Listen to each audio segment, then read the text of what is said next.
Assalamualaikum warahmatullahi wabarakatuh. Alhamdulillahi rabbil alamin, wassalatu wassalamu ala ashrafil anbiya'i wal mursalin Sayyidina wa maulana Muhammadin wa ala alihi wa ashabihi ajma'in, amma ba'd.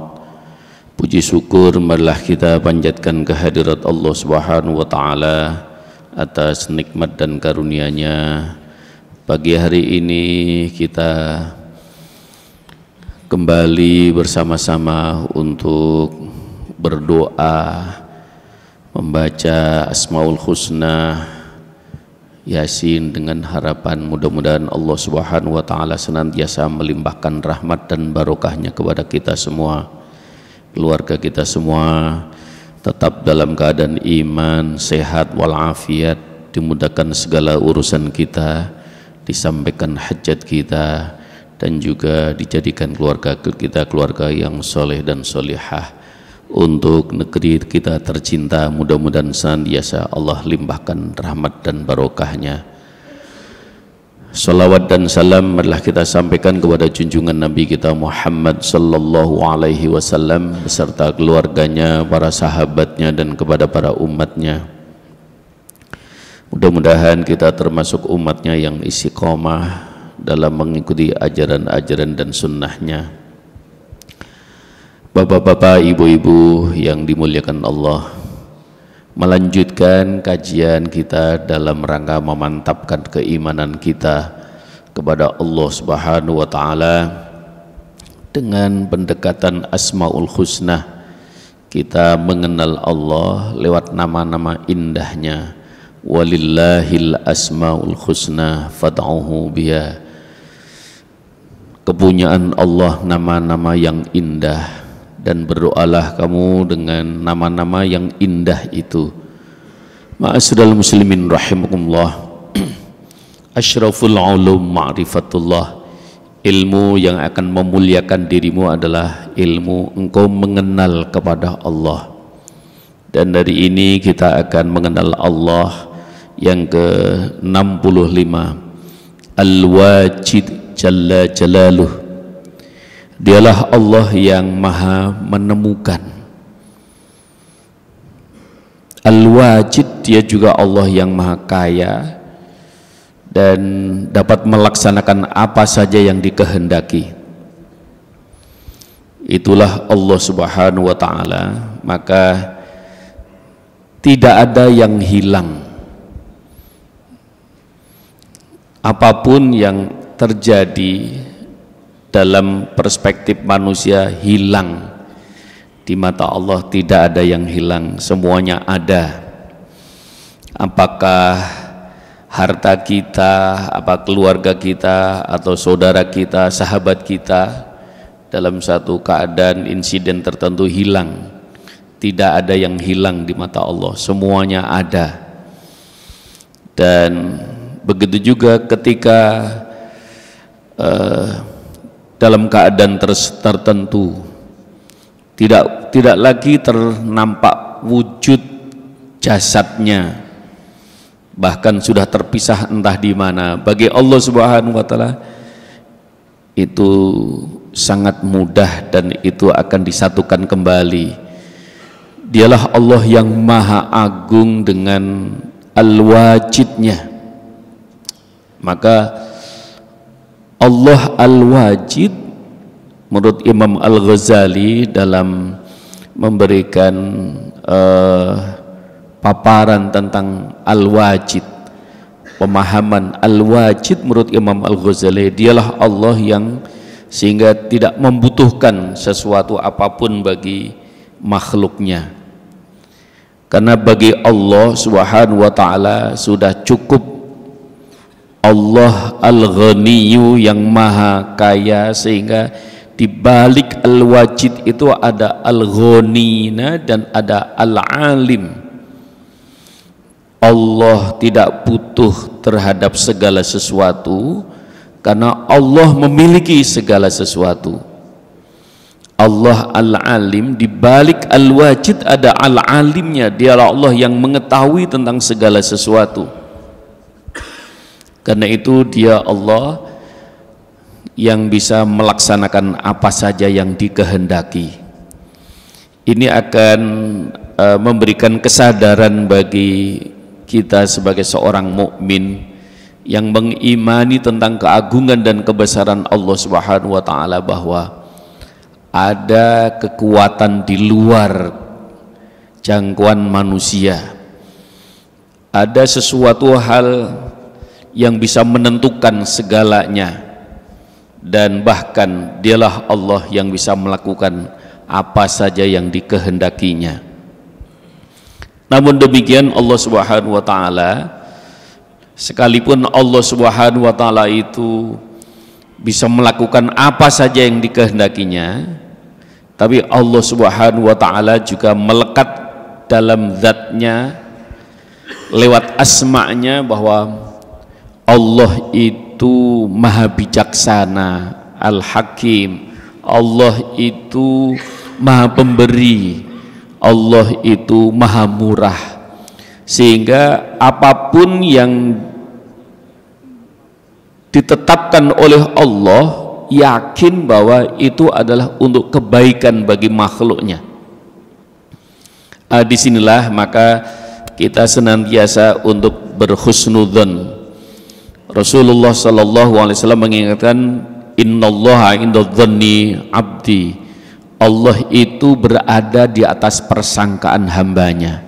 Memang Allah bisa melakukan apa saja suka-sukanya Allah, tetapi kita sudah diberikan pandangan oleh Rasulullah sallallahu alaihi wasallam bahwa apapun yang ditetapkan oleh Allah, sekalipun nampak bagi kita itu hal yang tidak berkenan bagi kita, tapi ada hikmah di balik kejadian itu. Asa an tuhibbu syai'an wa huwa syarrul lakum wa asa an takrahu syai'an wa huwa syarrul lakum. Bisa jadi sesuatu yang kau ingini, sesuatu yang kau sukai malah mendatangkan keburukan bagi dirimu, dan bisa jadi sesuatu yang tidak engkau sukai malah mendatangkan kebaikan bagi dirimu. Dan disitulah maka kita harus selalu berhusnudzon ilallah, berbaik sangka kepada Allah, karena di balik kejadian, di balik peristiwa yang terjadi dalam kehidupan ini pasti ada campur tangan Allah. Seringkali saya sampaikan dalam forum ini bahwa Allah Subhanahu wa taala itu memberikan sesuatu yang menjadikan manusia itu begitu tampak lemahnya. Kita diberikan rasa ngantuk, kita diberikan untuk tidur.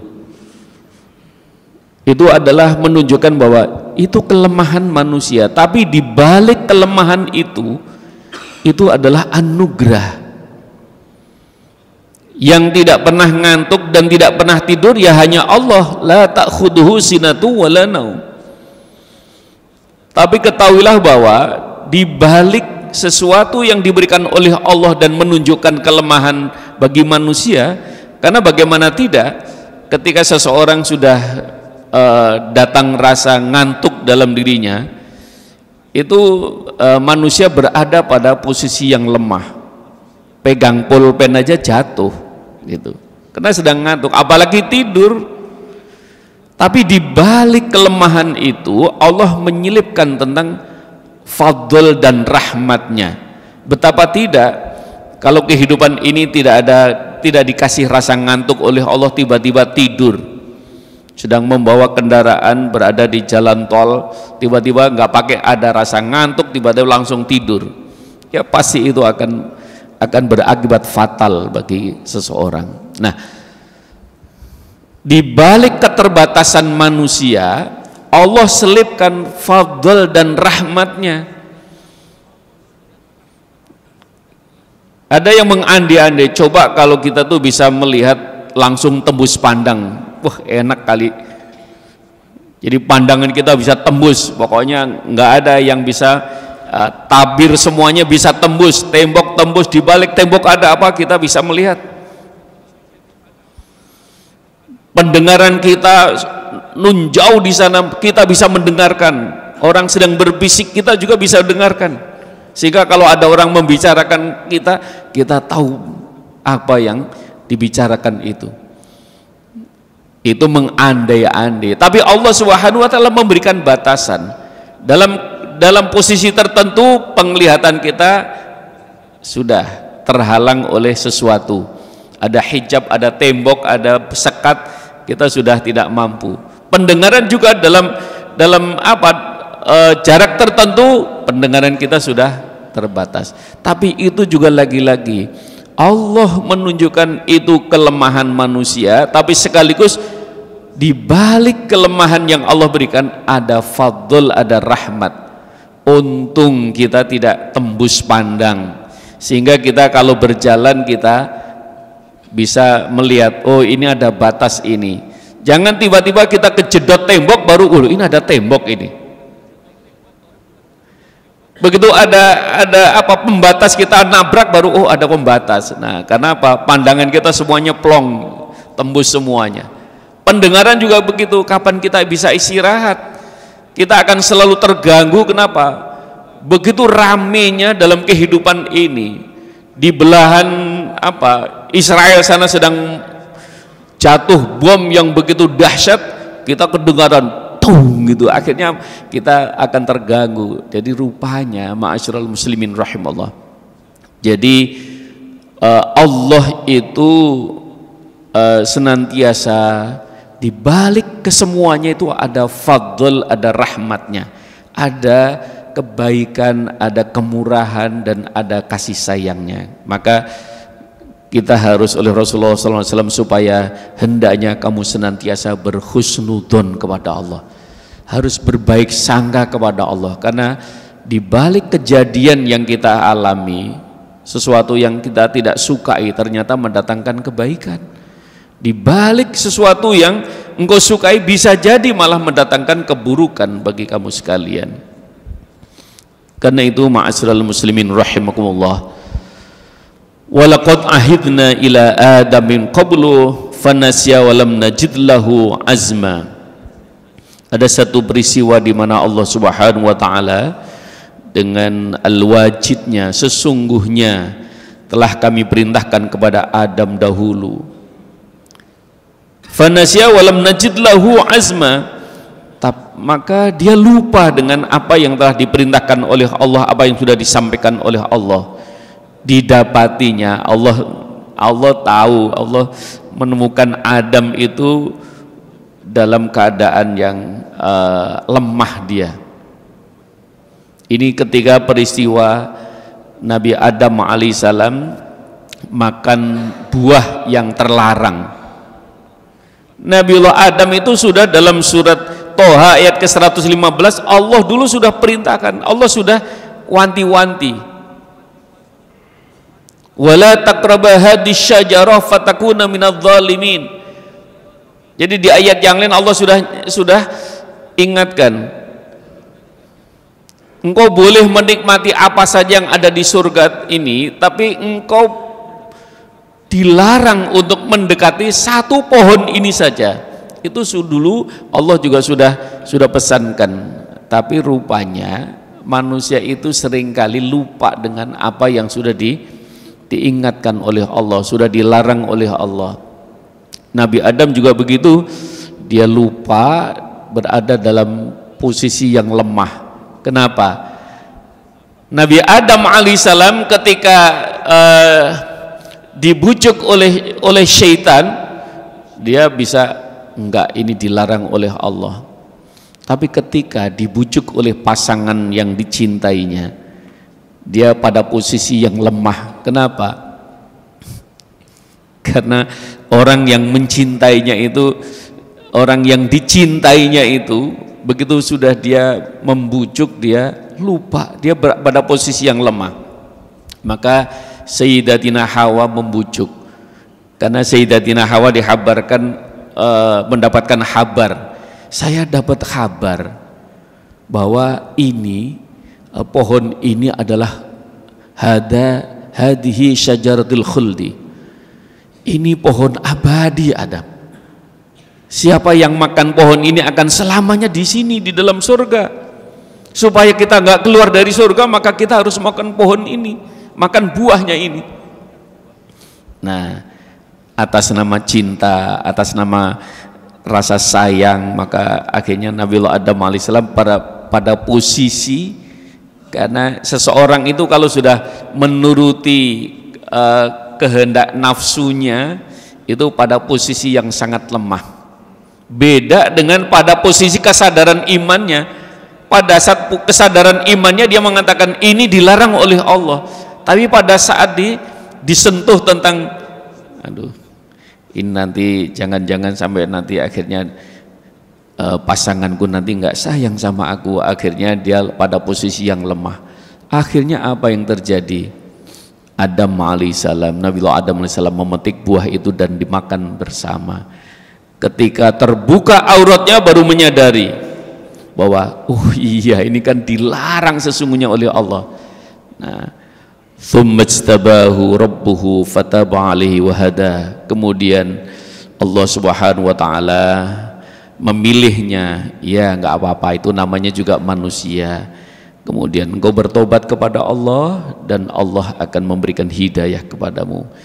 Dan Allah tahu persis bagaimana kondisi mental seseorang itu. Kalau tidak pada posisi hidayah Allah, itu manusia itu sehebat apapun, sekuat apapun, itu akan sangat mudah terpengaruh. Maka di balik kejadian ini kita bisa, ya kalau gitu, maka setiap kali engkau merasa ada gangguan syaitan, ada bisikan-bisikan yang mengajak kepada hal-hal yang melanggar tentang aturan, segera engkau fasta'id billah, engkau berlindung kepada Allah. Karena walam najid lahu azma, Allah akan tahu kalau seseorang itu hanya mengandalkan dirinya sendiri, kekuatan sehebat apapun, tapi kalau kesadaran iman dan hidayah dari Allah itu tidak ada, maka pada posisi yang lemah, maka orang bisa saja, padahal kita nggak menduga dia bisa melanggar, bisa saja, namanya manusia kalau tanpa bimbingan iman dan hidayah dari Allah. Ini yang pertama. Kalau seseorang itu dalam kondisi yang tetap diceritakan oleh Allah di dalam surat Shad, yaitu cerita tentang Nabi Ayub alaihissalam, wa khudh biyadika dhi'san fadhrib bihi wa la tahnuth inna wajadnahu sabiran ni'mal 'abdu innahu awwab. Ketika peristiwa Nabi Ayub alaihissalam, Nabi Ayub itu orang yang teguh, orang yang kuat. Karena apa? Selalu berada dalam ingatan kepada Allah. Karena Nabi Ayub itu sekalipun diberikan sakit yang sehingga tidak berdaya apa-apa, tapi yang lisan dan kesadaran imannya itu sangat tinggi sekali, sehingga beliau menyatakan anni masannya dzurru wa anta arhamur rahimin. Ya Allah, engkau yang memberikan semuanya ini, sesuatu hal yang tidak menyenangkan ini, tapi aku yakin engkau yang maha pengasih dan maha penyayang. Dan saat itu saking kondisi yang sudah sangat tidak mengenakkan dan tidak menyenangkan itu, akhirnya istrinya meninggalkan. Nabi Ayub bersumpah, kalau nanti saya kembali sehat, kembali sembuh, maka aku akan hukum engkau. Dan karena ternyata memang Allah anugerahkan, ya, Nabiullah Ayub alaihissalam diberikan kesadaran, diberikan kesehatan, pulih kembali kesehatannya. Maka akhirnya Nabi Ayub alaihissalam akan melaksanakan untuk menghukum kepada istrinya yang telah meninggalkan dirinya dalam keadaan yang sakit itu. Tapi rupanya Allah menegur, Ayub, kamu kan nggak tahu bagaimana istrimu meninggalkan dirimu. Dia bukan meninggalkan dirimu karena dia berbuat sesuatu yang tidak engkau sukai. Ketahuilah bahwa dia pergi dari dirimu, dia sedang mencari makan untuk dirimu, maka dia memotong rambutnya dan menjualnya untuk bisa supaya dia dan engkau bisa makan. Tapi saya sudah bersumpah, ya Allah, saya harus melaksanakan sumpah saya, akan saya pukul 100 kali. Maka Allah perintahkan, ya, orang yang teguh dalam janjinya, Allah akan berikan jalan keluar rupanya. Wa khudh biyadika dhi'atan fadrib bihi, ambillah dengan tanganmu seikat rumput, maka pukullah istrimu dengan 1 kali pukulan, dan jangan engkau melanggar sumpahmu itu. Maka kami dapati engkau adalah orang yang teguh, orang yang kuat dalam memegang sumpah dan jabatan. Allah kasih jalan keluarnya, padahal itu satu dilema tersendiri. Sementara ternyata kan Nabi Ayub nggak tahu tata lahirnya Nabi Ayub ditinggalkan istrinya meninggalkan, tapi ternyata di balik peristiwa itu Allah yang Maha mengetahui. Allah menemukan dia sedang memotong rambutnya dan dia menjual rambutnya untuk apa? Untuk sekedar bisa makan. Ma'asyiral muslimin rahimahullah. Jadi orang-orang yang tetap teguh dalam sumpahnya, Allah pasti akan berikan jalan keluarnya. Waduh, ini saya sudah terlalu, ini sumpah ini gimana nih, mosok dilanggar? Enggak, saya harus tetap, pasti Allah akan berikan jalan keluarnya. Nabi Ayub disuruh ambil rumput sejumlah 100, maka engkau pukulkan sekali sebagai penebus dari sumpah yang telah engkau ucapkan. Ini memberikan satu gambaran betapa Allah Subhanahu wa taala dalam kondisi tertentu tetap orang-orang yang teguh dalam keimanan dan keyakinan kepada Allah. Wa may yattaqillaha yaj'alhu makhraja wa yarzuqhu min haitsu la yahtasib. Orang-orang yang dalam tetap menjaga ketakwaannya kepada Allah Subhanahu wa taala, maka Allah akan selalu memberikan jalan keluar apa yang dihadapinya. Wa yarzuqhu min haitsu la yahtasib, bahkan untuk rezeki sekalipun Allah akan berikan sesuatu yang engkau tidak pernah fikirkan, tapi akan datang begitu saja kepadamu. Oleh karena itu, ma'asyiral muslimin rahimakumullah,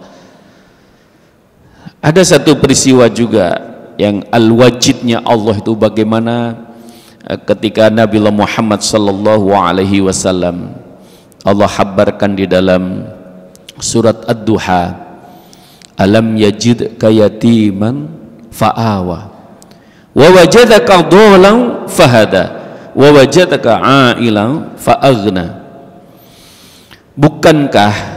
Bukanlah dia yang mendapatimu, Allah telah mendapatimu hai Muhammad dalam keadaan yatim, maka fa'awa, yakinlah hai Muhammad, akulah Allah yang akan senantiasa melindungi dirimu. Jadi ketika berada dalam kecemasan, Muhammad yang tidak punya ayah dan ibu karena sudah meninggal semua, punya paman meninggal, punya kakek sudah pada meninggal, istri meninggal, maka enggak, ya Muhammad, enggak usah takut, enggak usah khawatir, Allah yang akan melindungi dirimu. Jadi pada posisi orang yang sedang lemah, kalau seseorang itu yakin kepada Allah, Allah yang akan melindungi dirinya.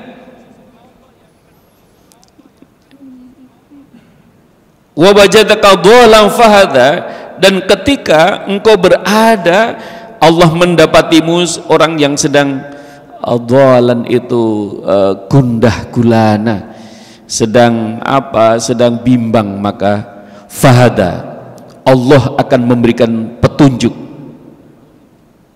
Wa wajadaka 'ailan fa'aghna, dan ketika Allah mendapati Muhammad SAW itu dalam kekurangan, Allah akan mencukupkan semuanya. Fa'aghna, Allah akan cukupkan semuanya.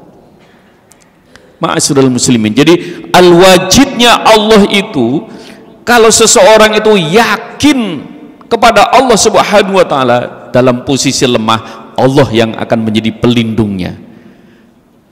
Dalam posisi dia berada dalam keraguan-raguan, dalam posisi dia maka Allah yang akan memberikan petunjuk. Dalam posisi dia kekurangan, Allah yang akan mencukupkan.